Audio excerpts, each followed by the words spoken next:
Good day everybody, I hope everyone is doing well today and welcome back to my channel.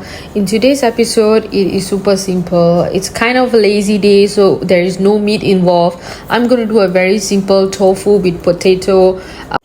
As usual, the recipes and the steps I will write it down in the description box below. I hope everyone will enjoy this recipe, so let's get cooking. Not forgetting, it doesn't just have to be tofu and potatoes. You can be crazy, be creative, and just add in any kind of vegetables. I would suggest cauliflower and also any kind of chickpeas. So let's start with heating up the pan, and also I've already cut my tofus into small to medium sizes. Take a pan if it's possible. Try to use a non-stick pan because tofus, they are very delicate. So if you're using a wok and you do not know the right way to fry the tofu yet, like I say yet, there's always room for improvement. So you might be having tofu sticking to your wok. So let's just use a pan, non-stick one, to make the process easier. Hereby, these are a few of curry powders that I will be using. Bear in mind that I will be using fish curry powder, and people might think that tofu and potato is like a vegetarian dish. Why are you using fish curry powder? But trust me, the fish curry powder are not made of any like real fish thing. So it is just to enhance the flavor for fish curry. So I'm just adding like 2 tablespoons of fish curry powder. You can also add another extra 1 tablespoon if your tofus are a lot more than what I'm using. I use like about 5 tofus, and then 1 teaspoon of turmeric, and also not forgetting you can add a little bit of half a teaspoon of turmeric and also a pinch of salt to your tofu prior to frying it, just to give them a little bit of taste. As you can see, I have all the powders. I have already written in the description box on how many spoons. Then you just mix it in a bowl of water.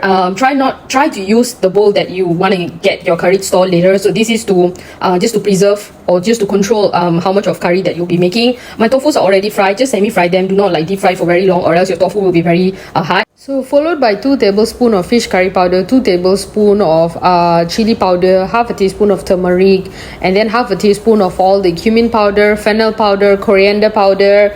So you just mix it in a bowl of water like I mentioned, and then just keep it aside. I usually don't do it this way. I just throw it in the pan, but for the video, so I'm just going to show you this way. As you can see, my tofus are getting ready. It is not super like fried, but it's like semi-fried. So just keep them apart. Keep them aside, I meant. Basically, I will use cinnamon stick, star anise, and also the mustard seed. But since I do not have them in stock, I'm just going to go right away with the onion. If you do have them, then use 1 cinnamon and 2 star anise and a teaspoon of mustard seed. So in a wok or in a pan, add about 2 tablespoons of oil, and then throw in all your sliced onions, and then just stir them from time to time.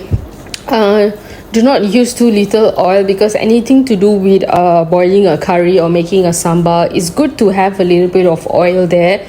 Of ginger garlic paste. This ginger garlic paste is slightly greenish in color because I kind of store them in the freezer rather than the refrigerator. It's always good to have a handful of ginger and garlic blended together and keep it aside in your fridge.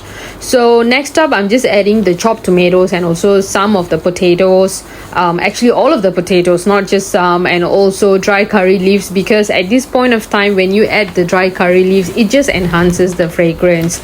So just stir them from time to time like I mentioned. As you can see, I know the potatoes are getting charred. The whole wok is getting charred, is getting brownish at the edges. So that's when you can throw in the masalas. I mean the bowl of masalas that you have already mixed into your wok. It may not look so appetizing at this point of time, but trust me, after a good old of 20 to 30 minutes of boiling process, your curry will thicken up, it will look beautiful, and it would taste amazingly good.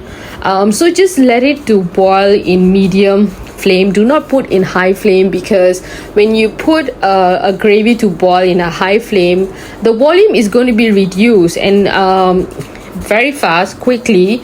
Yes, it can be ready in just like 10 minutes, but somehow, because you're using the dry curry powders, or even when you use a sambal, they tend to have that raw taste still there, and you don't want that in your curry.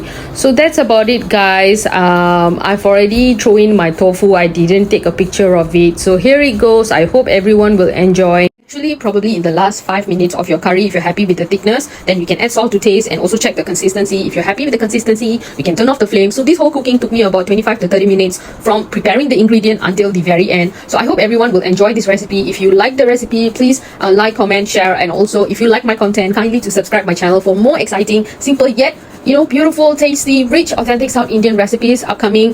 So thank you and have a good day, everybody.